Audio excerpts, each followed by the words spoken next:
Ada satu pendebatan pasal Atletico Madrid, iaitu Diego Simeone baru-baru ini dikatakan ada press information yang reveal benda ni, dedahkan perkara ni. Diego Simeone punya gaji adalah lebih kurang 800,000 euros seminggu. Lagi tinggi daripada semua pemain-pemain bola sepak dunia macam Ronaldo. Aku rasa total dia 3.3 million a month euros. Untuk highest paid coach in Europe lah, jauh berbeza dengan Pep, Klopp semua. Jauh. Aku rasa hampir 40% lagi tinggi gaji dia. Untuk seorang jurulatih yang dibayar dengan sejumlah wang seperti itu, ramai yang bertanggapan bahawa Atletico Madrid sepatutnya main dengan corak yang lebih positif, yang lebih proaktif, yang lebih entertaining. Tapi hari itu was the perfect example. Mereka tiba di Man City, turun bertemu Man City, dan sepanjang perlawanan dia main dengan formasi 5-5-0. Dan benda itu juga yang dikatakan oleh Kevin De Bruyne post game. This is the first time that I see a team playing 5-5-0. Kat mana? Korang pilih side mana apabila berborak pasal perdebatan ni? Habis dulu lah. Aku rasa aku memilih kepada side Atletico kot. Kau defend Simeone lah? Yes. Sebab aku rasa bagi dia disebabkan Champions League ni sekarang dah tak ada away goal ke apa semua. So bagi dia gol di tempat lawan tu tak berapa penting. So bagi dia apa yang dia boleh buat, kalau kita dapat bawa balik first leg ni seri, itu satu bonus kepada tim. Tapi kalau kita kalah, kita tak boleh kalah banyak. That's why bagi aku sebenarnya antara penyokong yang sebenarnya suka kepada away goal rules tu. Bila dia dah scrap, mungkin ada orang yang kata bila kau dapat skor satu kat tempat lawan, kau ada dikira sebagai 2 gol. Tapi bagi aku benda tu sebenarnya yang boleh mengelakkan benda-benda seperti ni jadi.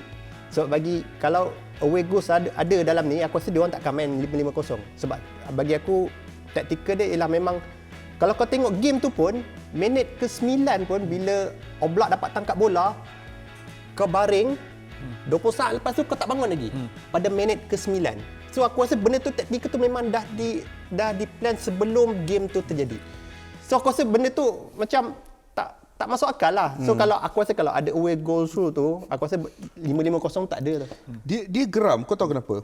Sebab Atletico Madrid ni bukan pasukan yang seperti Burnley yang ada James Tarkowski, yang ada Ben Mee, yang ada J. Rodriguez sahaja, yang ada Dwight McNeil, yang ada Josh Brownhill di bahagian tengah. Dia bukan tim situ. Dia ada Marcos Llorente, antara pemain yang paling lukratif dari segi penciptaan peluang tahun lepas. Dia ada Joao Felix, one of the world's best young talents. Kau ada Antoine Griezmann.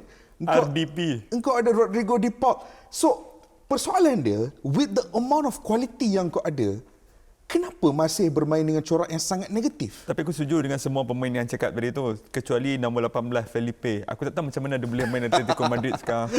Aku dah berapa game dah tengok dia habis. Tapi itu cerita lain lah.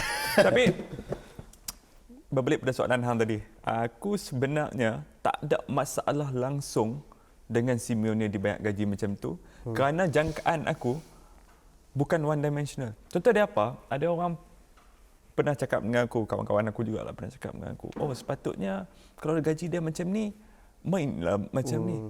Aku tak rasa macam tu. Pemikiran aku adalah, dia dibayar gaji tersebut sebab dia dah pernah challenge Guardiola punya Barcelona, dia dah pernah challenge Enrique punya Barcelona, dia dah pernah challenge the all-conquering Zidane Real Madrid, dia dah pernah challenge semua dan dia sentiasa berada di situ. Lagi satu pula, kena faham Atletico Madrid bukan macam kelab lain. Dia orang tak bagi gaji yang banyak kepada pemain sehingga kan mereka ada banyak kapasiti untuk bagi ke jurulatih. Mereka sangat coach-centered. Dia bukan player-centered. Dia memang coach punya, dia pivot pelan klub tu dekat coach. Jadi selayaknya dia banyak tu untuk Diego Simeone. Tak kisah. Dia orang pun dah lakukan calculation dia orang sendiri kan. Aku tak kisah dengan benda tu. Dan untuk Simeone letak pasukan 5-5-0 pun sebenarnya aku tak ada masalah langsung. Dia nak letak 10-0 pun aku tak ada masalah. Sebab apa? Bagi aku, bola sepak hanya akan menarik kalau ada variasi. Kalau semua main progresif, one touch football, samba, tiki-taka, apa semua main macam tu di satu dunia, tak best lah. Contohnya macam ni, Pis.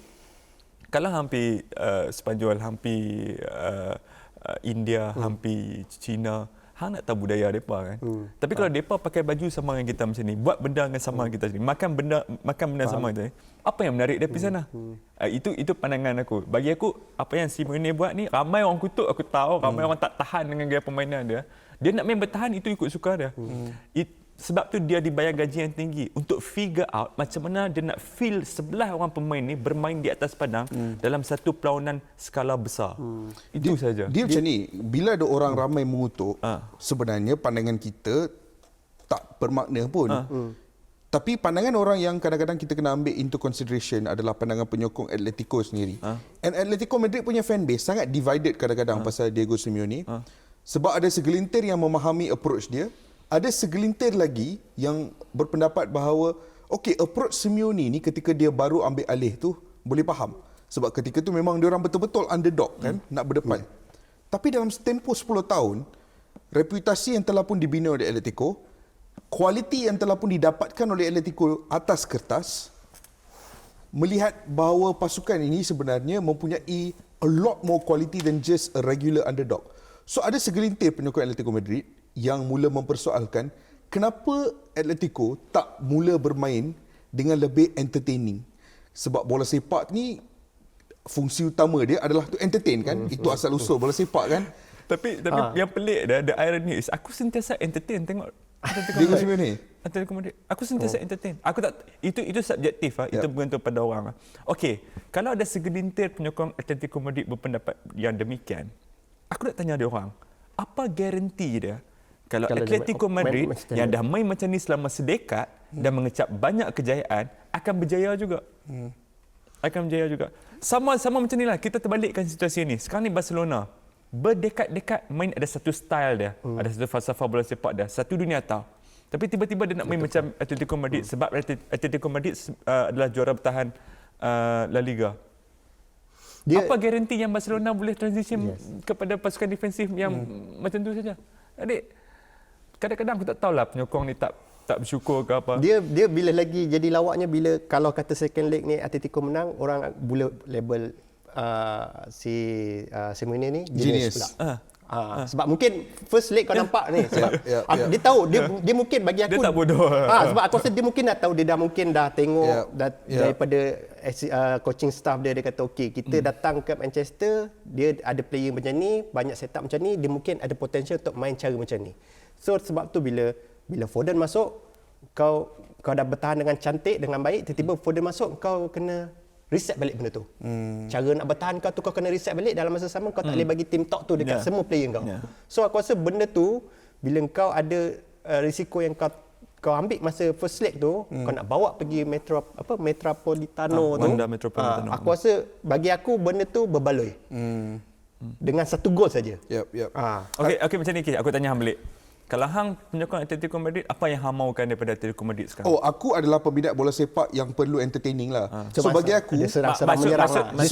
Itu flavor personal peribadi aku. Aku suka bola sepak yang lebih bercorak, proaktif, yang tidak terutak. Kalau kau Wigan, kalau kau Burnley, aku faham kadang-kadang kau terpaksa bermain seperti itu. Tapi Atletico Madrid, bila aku tengok pemain-pemain seperti Rodrigo De Paul, yang aku lagi gemar tengok main untuk Argentina berbanding tengok untuk Atletico Madrid. Bila aku tengok pemain seperti Joao Felix, yang aku tahu kalau diberikan lebih banyak freedom and license, dia boleh menjadi lebih baik dalam sebuah pasukan yang lebih menyerang. Kalau aku tengok so many pemain-pemain lain yang dalam sistem Atletico Madrid, aku rasa if they want to play, contoh kalau tim Atletico Madrid ni kau bagi kat Tuchel, kalau tim Atletico Madrid ni kau bagi kat Luis Enrique, corak permainan tu akan confirm entertaining. Sebab bagi aku, pandangan peribadi aku, ramuan untuk mereka bermain dengan entertaining tu ada. Tapi at the same time, I respect Diego Simeone's achievement sebab dia bawa satu club yang was underdog to where it is at the moment, and Atletico Madrid punya board respect benda tu. Fanbase dia pun setuju atau tidak akan sentiasa respect benda tu. So itu Diego Simeone dah 5-5-0, first leg dah settle, second leg dekat Wanda Metropolitano still ada.